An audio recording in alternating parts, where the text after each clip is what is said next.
종말의 시대, 다니엘서를 통해 본 현 시대 성도들의 신앙 자세와 믿음관. 서론 혼돈의 시대, 진리의 등대를 찾아서 우리는 지금 그 어느 때보다 빠르고 격렬하게 변화하는 세상 속에 살고 있습니다. 기술의 발전은 눈부시지만 동시에 가치관의 혼란, 전염병의 위기, 국제정세의 불안 등은 우리에게 깊은 불안감과 위기감을 안겨줍니다. 많은 이들이 이러한 시대를 종말의 시대라 부르며 두려움과 막연함 속에 길을 잃고 헤매기도 합니다.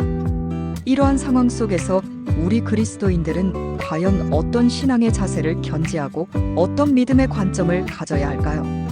이 질문에 대한 깊이 있는 통찰과 해답을 우리는 구약성경 다니엘서에서 발견할 수 있습니다. 다니엘서는 단순히 미래에 대한 예언과 묵시를 담은 책이 아닙니다. 그것은 세상의 거대한 권력과 문화 속에서 하나님의 백성이 어떻게 믿음을 지키고 승리하는지를 생생하게 보여주는 신앙의 지침서이자 오늘을 사는 우리에게 보내는 하나님의 강력한 메시지입니다. 본고에서는 다니엘과 세 친구의 삶을 조명하고 이를 통해 종말의 시대를 살아가는 현 시대 성도들이 갖춰야 할 신앙 자세와 믿음관을 구체적으로 탐구하고자 합니다. 본론 1 세상의 중심에서 뜻을 정하는 믿음 다니엘 1장. 이야기는 유다가 바벨론에 의해 멸망하고 다니엘과 그의 세 친구 하나냐, 미사엘, 아사랴가 포로로 끌려가면서 시작됩니다. 그들은 왕족과 귀족 출신의 소년들로 바벨론의 왕 느부갓네살의 특별한 계획 아래 선발되었습니다. 그 계획은 단순히 인재를 등용하는 것이 아니었습니다. 바벨론의 언어와 학문을 가르치고 왕이 내리는 음식과 포도주를 먹게 하며 심지어 그들의 히브리식 이름마저 바벨론식 벨드사살 사드락, 메삭, 아벳느고로 바꾸어 버렸습니다. 이는 그들의 민족적 정체성과 신앙을 뿌리부터 흔들어 바벨론의 문화에 완전히 동화시키려는 고도의 세뇌 정책이었습니다. 모든 것을 빼앗기고 거대한 제국의 심장부로 끌려온 소년들. 그들 앞에는 왕의 진미와 포도주라는 달콤한 유혹과 함께 거부할 수 없는 왕명이 놓여 있었습니다. 순응하면 안락한 미래가 보장되지만 거부하면 죽음을 면치 못할 상황이었습니다. 바로 그 순간 성경은 다니엘의 결단을 이렇게 기록합니다. 다니엘은 뜻을 정하여 왕의 음식과 그가 마시는 포도주로 자기를 더럽히지 아니하리라 하고 다니엘서 1장 8절. 이 뜻을 정하는 결단은 작은 행동처럼 보이지만 실은 엄청난 신앙 고백이었습니다. 이는 나는 비록 바벨론의 포로이지만 나의 주인은 여전히 여호와 하나님이십니다. 나는 세상의 기준으로 나를 더럽히지 않고 하나님의 거룩한 백성으로서의 정체성을 지키겠습니다라는 선언이었습니다. 결국 하나님께서는 환관장을 통해 그들의 결단을 도우셨고 채소와 물만 먹은 그들의 얼굴이 왕의 음식을 먹은 다른 소년들보다 더욱 아름답고 건강하게 하셨습니다.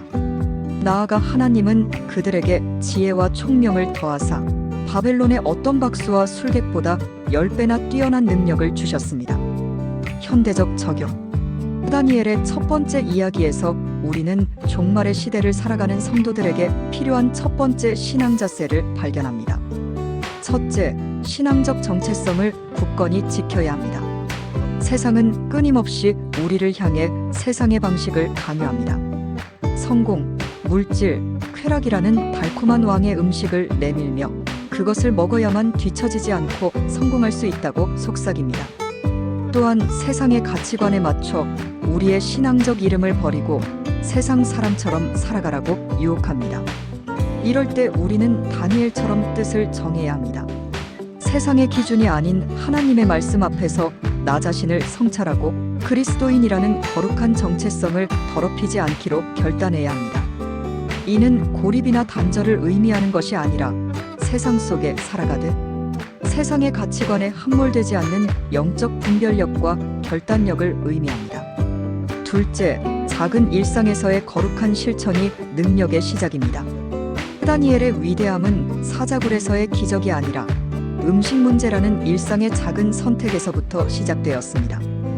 우리의 신앙 역시 주일 예배당 안에서만 머무는 것이 아니라 직장에서, 학교에서, 가정에서 마주하는 작은 선택의 순간들 속에서 증명됩니다.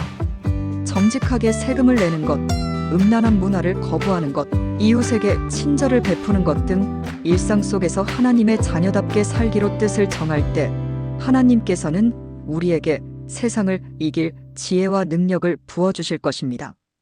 본론 이 절망의 불구덩이 앞에서 그리 아니하실지라도의 믿음. 다니엘 3장. 시간이 흘러 다니엘의 새 친구 사드락과 메삭과 아벳느고는 바벨론 지방의 관리가 되었습니다. 어느 날 느부갓네살 왕은 자신의 권위를 과시하기 위해 거대한 금 신상을 만들고 모든 백성에게 그 앞에 절하라는 명령을 내립니다. 절하지 않는 자는 누구든 극렬히 타는 풀무불에 던져넣겠다는 무서운 협박과 함께였습니다. 모두가 엎드려 절할 때 새 친구는 꿋꿋이 서 있었습니다.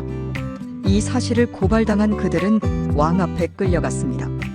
분노한 왕은 마지막 기회를 주며 회유와 협박을 합니다. 너희가 섬기는 신이 능히 나를 이기고 너희를 건져낼 수 있겠느냐? 그 순간 새 친구는 역사에 길이 남을 위대한 신앙 고백을 합니다. 왕이여, 우리가 섬기는 하나님이 계시다면 우리를 맹렬히 타는 풀무불 가운데에서 능히 건져내시겠고 왕의 손에서도 건져내시리이다. 그렇게 하지 아니하실지라도 벗 이빈 이프히 더즈나트 왕이여, 우리가 왕의 신들을 섬기지도 아니하고 왕이 세우신 금 신상에게 절하지도 아니할 줄을 아옵소서. 단 3장 17절부터 18절. 이것은 조건부 신앙을 뛰어넘는 절대 신앙의 고백이었습니다. 하나님이 구해주실 것이니 믿는다가 아니라 하나님이 나를 구해주시지 않는 상황이 온다 할지라도 그분은 여전히 나의 하나님이시며 나의 경배의 유일한 대상이라는 주권적 신앙의 선포였습니다.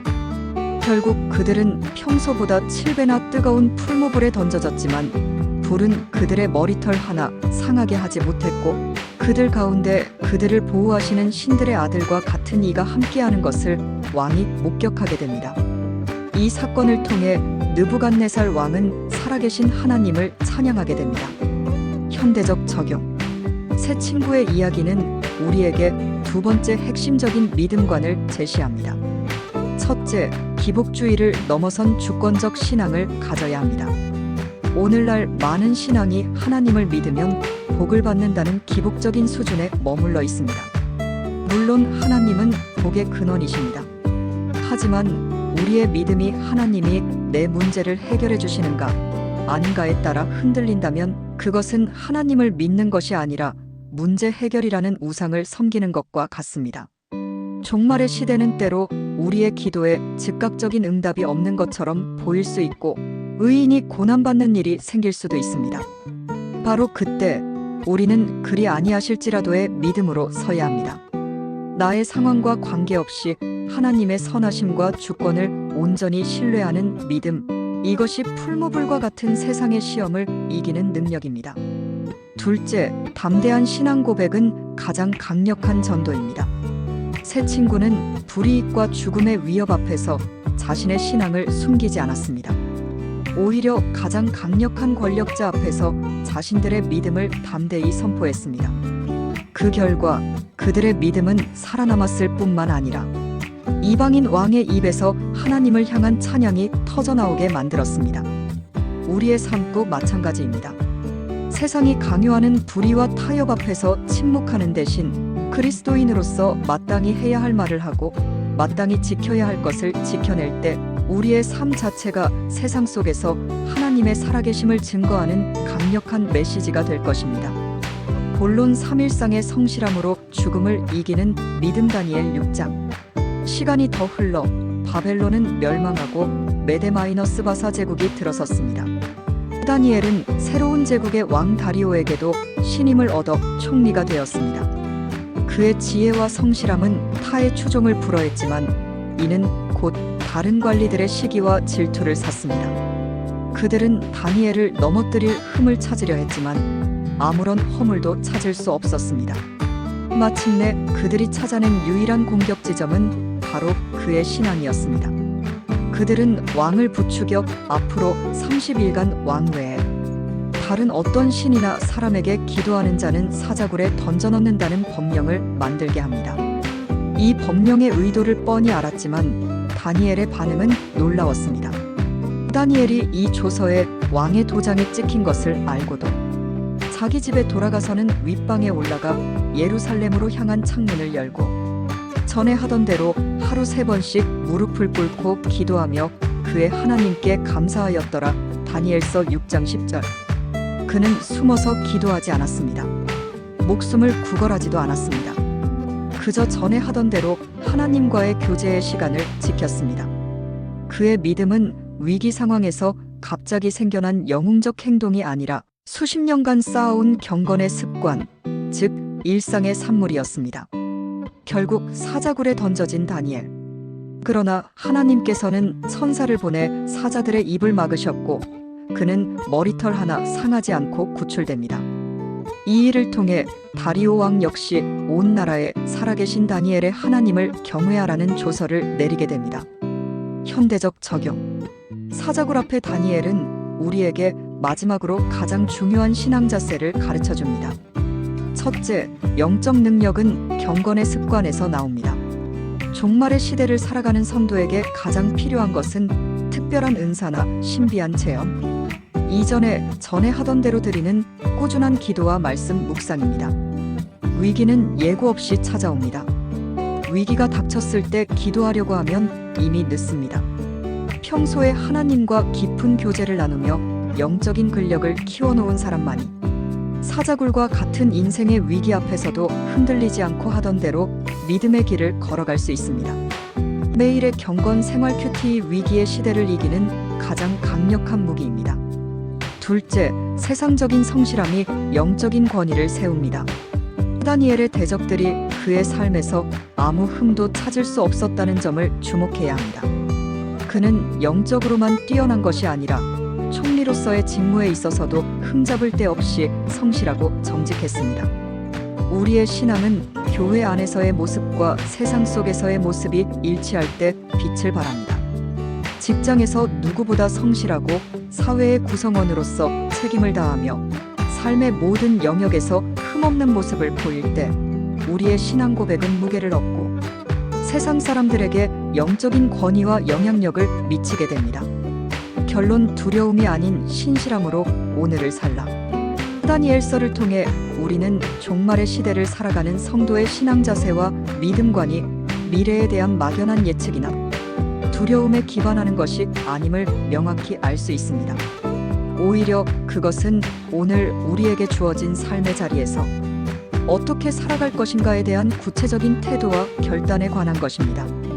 다니엘과 세 친구의 삶을 귀납적으로 살펴본 결과 우리는 3가지 핵심 원리를 발견했습니다. 세상의 문화 속에서 뜻을 정하여 신앙의 정체성을 지키는 결단력, 고난의 현실 앞에서 그리 아니하실지라도 하나님의 주권을 절대적으로 신뢰하는 믿음, 위협 속에서도 전에 하던 대로 일상의 경건 생활과 성실함을 잃지 않는 꾸준함, 이것이 바로 혼돈의 시대를 밝히는 등불과 같은 신앙입니다.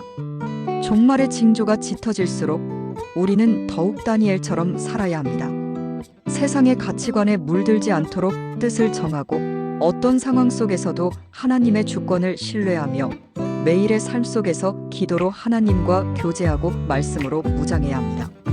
그렇게 오늘 하루를 하나님 앞에서 신실하게 살아낼 때 우리는 다가올 미래를 두려워하는 자가 아니라 오히려 세상의 어둠 속에서 희망을 비추는 하나님의 살아있는 증인으로 빛과 소금으로 당당히 서게 될 것입니다.